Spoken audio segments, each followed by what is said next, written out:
안녕하세요, 어린이 여러분. 즐거운 수학 공부 시간이에요. 오늘도 선생님이랑 열심히 수학 공부해봐요. 교과서 116쪽 볼게요. 이번 시간에는 지난 시간에 이어서 표와 그래프를 보고 여러 가지 내용들을 한번 찾아볼 거고요. 그리고 표를 보았을 때, 그래프를 보았을 때 좋은 점이 어떤 게 있는지 각각의 특성도 알아보고 서로 비교도 해볼 거예요. 그러면 같이 한번 시작해 봅시다. 오호, 얘네들 누구예요? 강아지랑 고양이 반려동물들이죠? 자, 왜 얘네들이 나왔을까요? 여러분들도 동물 좋아합니까? 동물을 좋아하고 안 좋아하고는 자유지만 생명이 있으니까 사랑해 주세요. 알겠죠? 함부로 대하면 안 됩니다. 진희네 반 학생들이 좋아하는 반려동물을 알아봅시다. 진이네 반 친구들은 어떤 동물들을 좋아할까요? 여러분들은 어떤 동물을 좋아하나요? 진이네 반 학생들이 좋아하는 반려동물별 학생수. 이 첫 번째는 뭘로 나타냈어요? 표죠? 자, 그래서 반려동물의 종류는 이렇게 나와 있습니다. 반려동물의 종류 먼저 살펴보면 강아지, 앵무새, 고양이, 햄스터. 선생님이 예전에 이제 우리 반 친구가 손이 이렇게 다쳐가지고 왔더니 앵무새가 물었다고도 하더라고요. 앵무새가 물기도 하는가 봐요. 좀 친하게 지내세요. 자, 그러면 이렇게 봤더니 각각 한번 살펴볼게요. 진이네 반에서 강아지를 좋아하는 학생은 모두 몇 명? 10명. 3명의 학생이 좋아하는 동물은 고양이. 그리고 앵무새와 햄스터를 좋아하는 학생의 수는 같네요. 몇 명으로 같아요? 6명, 6명으로 같죠. 그래서 진일의 반 학생은 모두 몇 명입니까? 25명입니다. 이렇게 표를 보니까 어떤 동물을 몇 명이 좋아하는지도 알기 쉽고, 그리고 전체의 학생 수가 몇 명인지도 알 수 있어요. 다음에 가장 많은 학생이 좋아하는 동물은 강아지. 다음 가장 적은 학생이 좋아하는 동물은 의외로 고양이네요. 그렇군. 예. 참고로 선생님은 다 좋아합니다. 하지만 가까이 오는 건 좀 무서워요. 자, 이렇게 되어 있고요. 그러면 이번에는 두둥두둥두둥. 자, 이건 뭐라고 해요? 네, 그래프라고 합니다. 내용은 똑같은데요. 표로도 나타내고 그래프로도 나타내 봤습니다. 그럼 한번 살펴봅시다. 자, 제목 역시 있어야겠죠? 진인의 반 학생들이 좋아하는 반려동물별 학생수. 가로와 세로에 각각 어떤 것이 나타나 있는지 한번 살펴볼게요. 가로 방향으로는 뭐가 나와 있어요? 네, 동물의 종류가 나와 있군요. 강아지, 앵무새, 고양이, 햄스터. 그리고요, 세로 방향으로는 학생 수를 나타냈습니다. 그러니까 이렇게 세로로 높이 길수록 더 많은 학생이 좋아한다는 거죠. 딱 보니까 알겠어요. 어떤 동물을 가장 많은 학생이 좋아합니까? 강아지를 가장 많이 좋아하죠. 그리고 가장 적은 학생이 좋아하는 것은 고양이입니다. 딱 봐도 우리가 수가 얼마인지 몰라도 딱 비교가 되죠. 그림으로 보자마자 우리가 알 수 있습니다. 그래서 이 그래프를 나타내면 각각의 양을 비교하기가 참 좋아요. 어떤 게 제일 많은지, 어떤 게 제일 적은지, 그리고 어떤 양들이 서로 같은지도. 앵무새와 햄스터는 똑같죠. 얼마로 똑같아요? 6명씩으로 똑같습니다. 그래서 그래프를 보면 우리가 자세히 뜯어다 보지 않아도 전체 내용을 한눈에 슉 알 수 있다는 점이 있습니다. 자, 그러면 우리 공부한 내용을 한번 정리해 볼게요. 먼저 표를 보고 알 수 있는 내용을 말해 보세요. 우리가 정말 많은 내용들을 이야기했는데 요거를 다 쓰기는 어려우니까 몇 가지로만 정리해 볼게요. 일단 전체 학생 수를 알 수 있었죠? 그죠? 네. 전체 학생 수를 알 수 있습니다. 그 다음에 또 뭐가 있었어? 각각의 동물별로 좋아하는 학생이 몇 명인지 알 수 있었죠, 그죠? 동물별로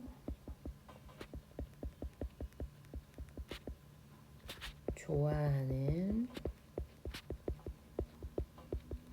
학생 수를 알 수 있습니다. 그래서 뭐가 있었어요? 밑에다가 좀 정리해보면 강아지는 몇 명이었어요? 강아지를 좋아하는 학생은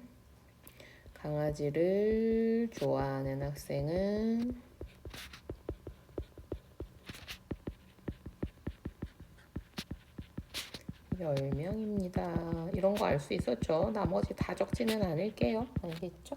그 다음에 가장 많은 학생들이 좋아하는 동물은 뭐예요? 좋아하는 동물은 강아지였죠? 강아지입니다. 이외에도 많은 것들을 알 수 있었습니다. 그 다음 그래프를 보고 알 수 있는 내용을 말해보세요. 그래프를 보고는 딱 바로 알 수 있는 게 뭐였어요? 가장 많은 학생이 좋아하는 거, 가장 적은 학생이 좋아하는 거, 그 다음에 좋아하는 학생 수가 같은 것들 이런 거 알 수 있었죠? 가장 많은 학생이 좋아하는 동물은 강아지입니다. 똑같은 걸로 가장 적은 학생들이 좋아하는 동물은요? 고양이였어요. 그리고요, 뭐가 있었지?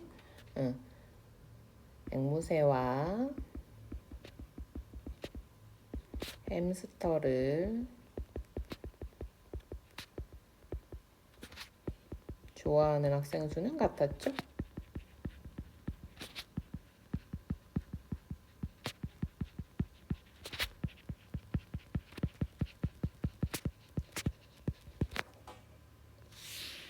이렇게 해봤더니요, 우리가 자료로만 있을 때보다 표나 그래프로 정리하면 훨씬 더 쉽게 그 자료의 내용을 파악할 수 있다는 공통점이 있었어요. 그런데 약간씩 또 차이도 있잖아요. 그런 것들을 한번 우리가 적어서 정리해 볼게요. 표와 그래프의 편리한 점을 찾아 써봅시다. 먼저 표는 나와 있는 한 가지. 표는 조사한 자료에 전체 수를 알아보기에 편리해요. 뭐를 찾아보면 됩니까? 합계를 확인하면 되죠. 그리고요, 각각의 수를 알기가 좋죠. 왜? 항목별로 수가 딱 나와 있으니까요. 그죠? 하나 더 추가해 볼게요. 조사한 자료별 수를 알기 쉽습니다. 그런데 그래프는 어떤 좋은 점이 있어요? 딱 보자마자 이게 제일 많네? 이게 제일 적네? 금방 알 수 있죠. 그죠? 그래서 한눈에 알아보기가 참 편리해요. 그리고 또 뭐가 있어요? 많은 거, 가장 적은 거, 수가 같은 거. 그래서 각각의 그 양을 알아보고 비교하는 것도 편하죠? 한번 적어봅시다. 조사한 내용을 그래프예요. 한눈에 알아보기 편리합니다. 그리고요, 가장 많은 것과 가장 적은 것을 쉽게 알 수 있습니다. 물론 뭐 수가 같은 것들 이런 것들도 알 수 있고요. 그죠? 자, 그래서 이번 시간에는 지난 시간에 이어서 표와 그래프의 내용을 알아보고요. 이런 걸 도대체 왜 쓰는지도 우리가 그 좋은 점들 한번 찾아서 비교해 봤습니다. 그리고요, 다음 시간에는 여러분들이 이제 배운 걸 가지고 표와 그래프로 나타내기인데, 선생님이 이게 조사할 내용이 있고 이런 것은 아니어서 걔는 좀 넘어가 볼 거예요. 알겠죠? 그래서 걔는 넘어가고 다음 영상에서는 이번 단원에서 얼마나 알고 있는지 문제 푸는 시간으로 다음 영상 바로 넘어갈게요. 알겠죠? 오늘도 공부하느라고 수고 많았습니다. 다음 시간에 또 만나요. 안녕.